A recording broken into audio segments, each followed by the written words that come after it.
أعوذ بالله من الشيطان الرجيم بسم الله الرحمن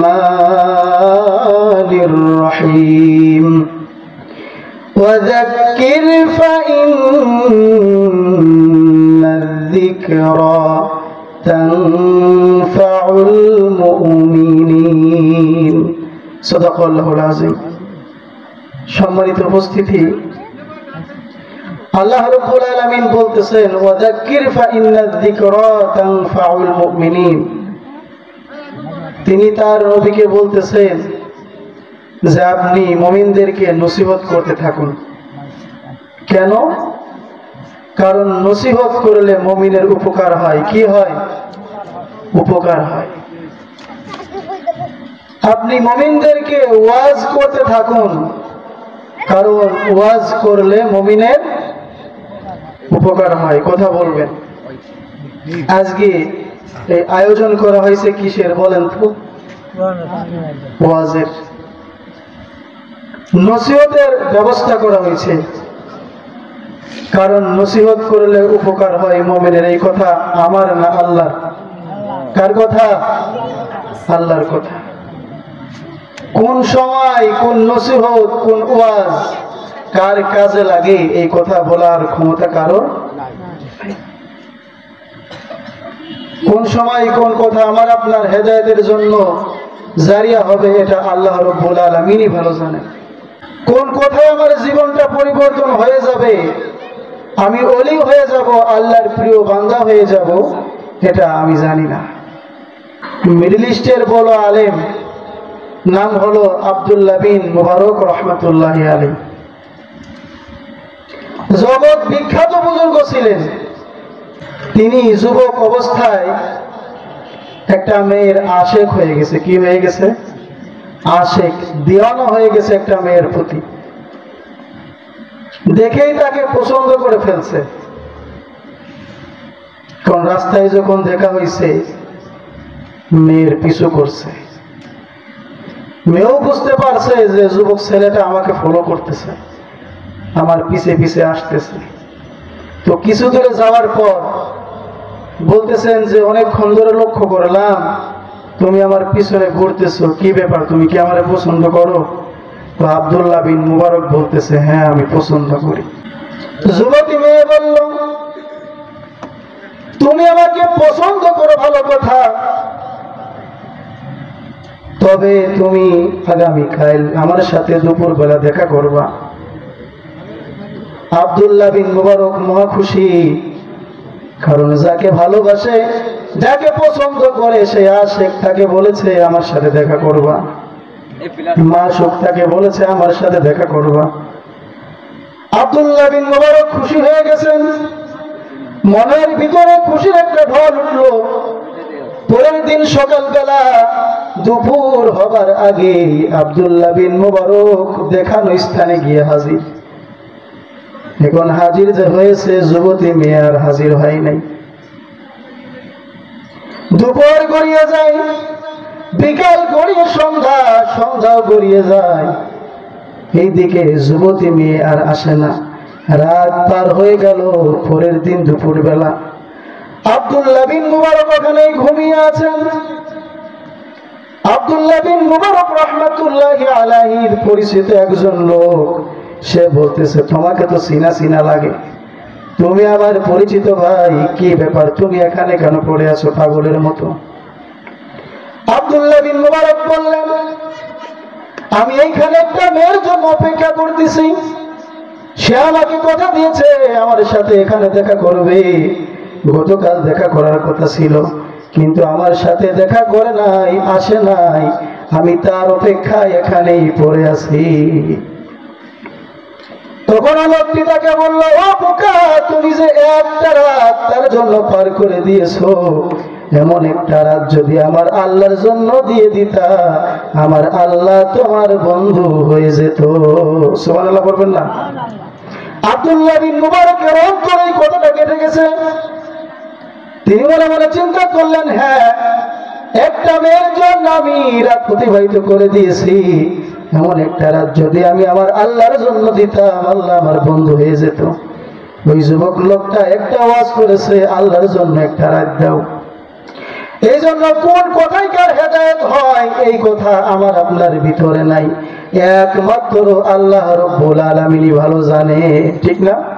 এই জন্য এই নসিহতের ব্যবস্থা করা।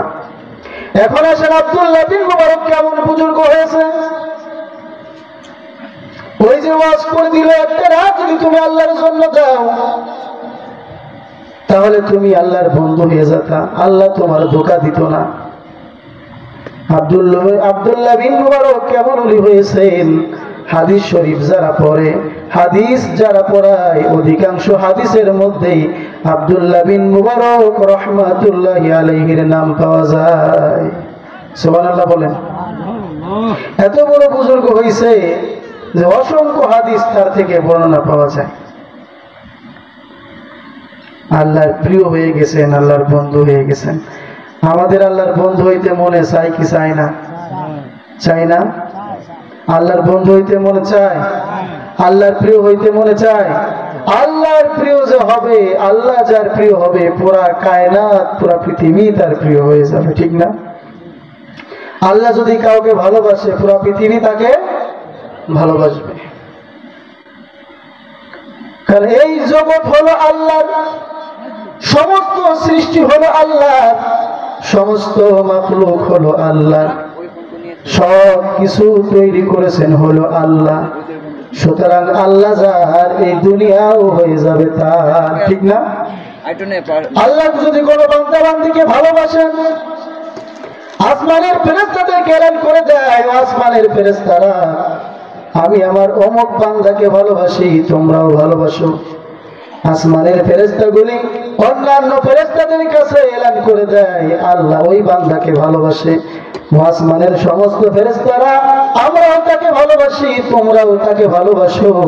এবার জমিনে এসে এলান করে দেয়, ও জমিনের সমস্ত সৃষ্টি, আল্লাহ তোমাদের স্রষ্টা, ওই মহান সত্তা, ওই মহান আল্লাহ যার কোনো শরীক নাই, দ্বিতীয় কেউ নাই, ওই আল্লাহ অমুক বান্দাকে ভালোবাসে। আসমানের সমস্ত ফেরেশতারাও ভালোবাসে, তোমরা জমিনের সমস্ত সৃষ্টি তাকে ভালোবাসো। তার মানে আল্লাহ যদি কার প্রিয় হয়ে যায়, পুরা পৃথিবীর কাছে সে প্রিয় হয়ে যায়, ঠিক না? ঠিক আব্দুল্লাহ বিন মুবারক এমন প্রিয় হয়ে গেছেন। এইবার আসেন হেদায়েত পাওয়ার পরে আব্দুল্লাহ বিন মুবারক রাহমাতুল্লাহি আলাইহি কেমন ওলি হয়েছেন। তিনি যখন হেদায়েত প্রাপ্ত হলেন, বুঝলেন, মুহাদ্দিস হলেন, 1 বছর হজ করে আর 1 বছর জিহাদ করে, এটা হলো তার স্বভাব।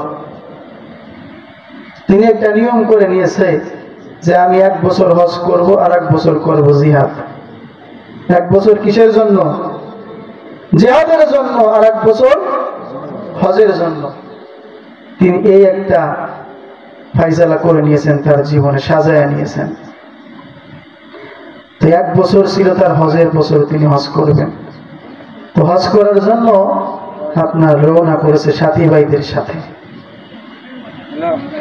তো কিছু দূরে যাওয়ার পরে আপনার দেখলেন রাস্তার পাশ থেকে একটা মহিলা মরা মোরগ নিয়ে যাচ্ছে।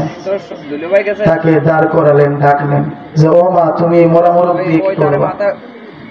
তো আব্দুল্লাহ বিন মুবারক, মহিলাটি বলতেছে যে আমার ঘরে ছোট ছোট বাচ্চা, আমি অনাথ এক মেয়ে, আমার স্বামী নাই, মা বাবা কেউ নাই, আমার ঘরে খাবার নাই, এই মরা মোরগ দিয়ে আমি আমার সন্তানদের খাবার তুলে দিব। আব্দুল্লাহ বিন মুবারক বললেন, ও মা তুমি একটু দাঁড়াও। তিনি হজের উদ্দেশ্য রওনা করেছেন, তার হজের সমস্ত টাকাটা ওই মাকে দান করে দিল আর নসিহত করে দিল, ও মা তুমি এই টাকা দিয়ে তোমার সংসার চালাও, তোমার সন্তানদের মুখে খাবার তুলে দাও। মহিলাটি মনের আনন্দে বাড়িতে চলে গেল সন্তানদের মুখে খাবার দেওয়ার জন্য। আব্দুল্লাহ বিন মুবারক হজে গেল না, কারণ তিনি চিন্তা করেছেন এই মহিলাটির টাকার প্রয়োজন, সহযোগিতার প্রয়োজন। তিনি তার সমস্ত টাকাটা অভুক্ত মাকে দান করে দিল। আর আমাদের সমাজের ভিতরে এমন কিছু লোক পাওয়া যায় যারা গরিব অসহায় এতিম মিসকিনের হক মেরে হজে যায় না, পরে টাকা মেরে হজে যায়। এদের একটার হজ হবে না, সবার হবে সফর। কি হবে? মক্কায় গেলে কি আল্লাহর পাওয়া যায়? পাওয়া যাবে? পাওয়া যাবে না। মক্কায় গেলেই যদি আল্লাহরে পাওয়া যাইতো, আবু জাহেলের বাড়ি ছিল কোথায়? মক্কায়। সুতরাং আবু জাহেল মক্কায় সারা জীবন থেকেও আল্লাহরে পাই নাই, তো বাংলাদেশ থেকে যদি কেউ মনে করে মক্কায় গিয়ে আল্লাহরে পাবো, পাবে? কথা কেন কেন পাবে? পাবে না। বাড়ির কাছে লয় না খবর, কি খুঁজতে যাও দিল্লি লাহোর। বাড়ির কাছে লয় না খবর, কি খুঁজতে যাও দিল্লি লাহোর। এমন লোক আছে না? বাড়ির কাছে খবর নেয় না, চলে যাচ্ছে দিল্লিতে। মানবেই দেহে অন্তরের ভিতরে আল্লাহ রাসূল বসত করে রে। মানবেই দেহে আমার অন্তরের ভিতরে আল্লাহ রাসূল বসত করে রে। আল্লাহ আমার আপনার ভিতরেই আছে। কোথায় আছে? আমার আপনার মধ্যেই আছে। মক্কায় গেলেই যদি আল্লাহরে পাওয়া যাইতো, আবু জাহেলের বাড়ি ছিল মক্কায়, সারা জীবন মক্কায় থাকলো, আল্লাহরে পাইল না। মদিনায় গেলেই যদি নবীরে পাওয়া যাইতো, আব্দুল্লাহ বিন উবাইয়ের বাড়ি ছিল মদিনায়, সারা জীবন নবীর পাশে থেকেছে, নবীর পিছনে নামাজ পড়েছে, নবীর মতো কোরা লাঠি নিয়েছে, নবীর মতো জুব্বা গায়ে দিয়েছে, পাগড়ি বেঁধেছে, নবীর সাথে থেকেও নবীরে পাই নাই। আমরা যদি এই চিন্তা করে মদিনায় যাই, আমরাও নবীরে পাবো? পাবো না। নবীরা যদি পাইতে হয় বাংলার জমিন থেকে নবীরা পাওয়া লাগবে। আল্লাহরে যদি পাইতে হয় এই বাংলার জমিন থেকেই আল্লাহরে পাওয়া লাগবে। হজ হলো কবুলিয়াতের একটা বিষয়, টাকা পয়সা থাকলেই হজ হয়? হয় না। আমরা বাংলার জমিন থেকে এমন অনেক হাজি দেখি হজে যাওয়ার আগে অপরাধ করেছে, হজের থেকে এসে অপরাধে লিপ্ত আছে না? হজে যাওয়ার আগে ওষুধ খাই, তো হজ থেকে ফিরে এসে ওষুধ খায়। তাহলে বলেন হজ তার কি উপকার করেছে? চার মাস কোনো কামে বসে নাই। হজ থেকে যদি বুঝতাম, তাওবা করে ফিরে আসছে, বাংলাদেশে যাব, জীবনে আর সুদ খাবো না, তাহলে বুঝে নিতাম লোকটার হজ কবুল হয়েছে। কথা বল ঠিক না? বাংলাদেশ থেকে কত নায়ক নায়িকারা হজে যায়, যায় না? কত খেলোয়াড়রা হজে যায়, কত অভিনেতা অভিনেত্রীরা হজে যায়। হজে যাওয়ার আগে সিনেমা করে যায়, আবার হজ থেকে ফিরে এসেও সিনেমায় লিপ্ত। অপরাধ কি বাদ আছে? তাহলে বলেন টাকা পয়সা থাকলে কি আর হজ হয়? হয় না। হজ কবুলিয়তের একটা বিষয়। মায়ের দিকে আপন নজরে তাকাবেন, মায়ার নজরে, ভালোবাসার নজরে, তাহলে আপনি হজের সওয়াব পাবেন। মা এত দামি একটা সম্পদ, আল্লাহ পাক মায়ের এত সম্মান ইজ্জত বাড়ায় দিয়েছে, অথচ এখন দেখা যায় অধিকাংশ মানুষের কাছে মা ছোট হয়ে আছে। মাকে আর মা বলে ডাকতে ভালো লাগে না, শাশুড়ি মাকে ডাকতে খুব ভালো লাগে। কারণ মা তো পোল্ট্রি খাওয়ায় না, শাশুড়ি মা পোল্ট্রি খাওয়ায়, এই জন্য ভালো লাগে, তাই না? মায়ের থেকে আপন কি পৃথিবীতে আর কেউ আছে? নাই। মায়ের মতো হয় না আপন, মায়ের মতো হয় না আপন, হয় না মায়ের তুলনা। হাই রে আমার মা, আমার জনম দুঃখী মা, আমার জনম দুঃখী মা। ঠিক না? মায়ের মতো হয় না আপন, মায়ের মতো হয় না আপন, হয় না মায়ের তুলনা। হাই রে আমার মা, আমার জনম দুঃখী মা, আমার জনম দুঃখী মা, জনম দুঃখী মা, আমার জনম দুঃখী মা। মা ছিল মোর আধার ঘরে পূর্ণিমার চাঁদ, মা ছাড়া সেই ঘর খানাতে নাই রে কোনো স্বাদ আমার, নাই রে কোনো স্বাদ। মা ছিল মোর আধার ঘরে পূর্ণিমার চাঁদ, মা ছাড়া সেই ঘর খানাতে নাই রে কোনো স্বাদ আমার, নাই রে কোনো স্বাদ। মায়ের কথা পড়লে মনে, মায়ের কথা পড়লে মনে ঘুম যে চোখে আসে না। হাই রে আমার মা, আমার জনম দুঃখী মা, আমার জনম দুঃখী মা, জনম দুঃখী মা, আমার জনম দুঃখী মা। ছোট্ট থেকে বড় হলাম যেই মায়েরই কোলে, সেই মা এখন হারিয়ে গেল আমায় একা ফেলে, ও মায়া আমায় একা ফেলে। ছোট্ট থেকে বড় হলাম যেই মায়েরই কোলে, সেই মা এখন ছেড়ে গেল আমায় একা ফেলে, ও মায়া আমায় একা ফেলে। মা ছাড়া আর একলা জীবন লাগে না রে ভালো, দুনিয়া থেকে হারিয়ে গেছে দুই নয়নের আলো আমার, দুই নয়নের আলো। মায়ের কথা পড়লে মনে, মায়ের কথা পড়লে মনে ঘুম যে চোখে আসে না। হাই রে আমার মা, আমার জনম দুঃখী মা, আমার জনম দুঃখী মা, জনম দুঃখী মা, আমার জনম দুঃখী মা। মারহাবা কর, গজল টজল শুনলে মারহাবা মাশাআল্লাহ বলতে হয়। এই জন্য মায়ের থেকে আপন এই পৃথিবী আর কেউ নাই। যার মা হারিয়ে গেছে সে বোঝে মায়ের কত বেদনা।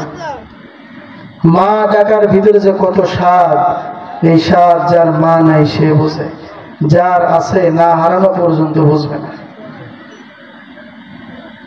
এই জন্য মায়ের দিকে মহব্বতের নজরে, ভালোবাসার নজরে যদি কেউ তাকায় তাহলে হজের সওয়াব পায়। আমরা তাকাবো তো ইনশাআল্লাহ, মায়ের দিকে ভালোবাসা মহব্বতের নজর দিয়ে তাকাবো। তো আসুন আমরা ওই জায়গায় যাই আবার। তো আব্দুল্লাহ বিন মুবারক কি করলেন না? হজে গেলেন না। তার হজের টাকাটা একটা অভুক্ত মাকে দান করে দিল।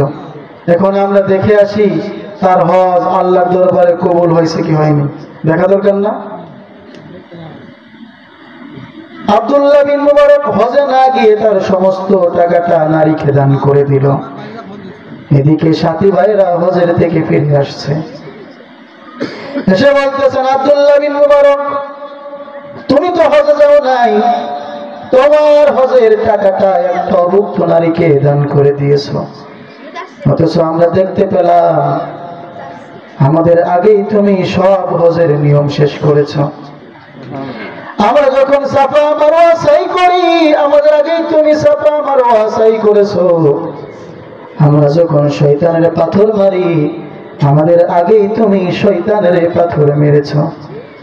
আমরা যখন মিনারাই কুরবানি করলাম আমাদের আগেই তুমি কুরবানি শেষ করেছো।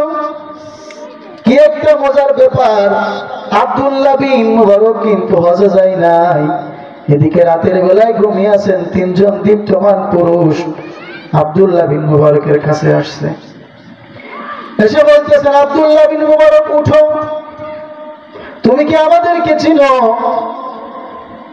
আমার ডান পাশে যে আছে সে হলো হযরত ওমর, আর আমার বাম পাশে যে আছে সে হলো হযরতে আবু বকর, আর আমি হলাম বিশ্ব নবী জনাবে মুহাম্মদুর রাসূলুল্লাহ সাল্লাল্লাহু আলাইহি ওয়াসাল্লাম। তুমি এই বছর হজে যাও নাই, তোমার হজের টাকাটা একটা ভুক্ত নারীকে দান করে দিয়েছো। এখন ভালো করে শোনেন, এই সুসংবাদ দেওয়ার জন্য কে আসছে? কথা কন না কেন, কে আসছে?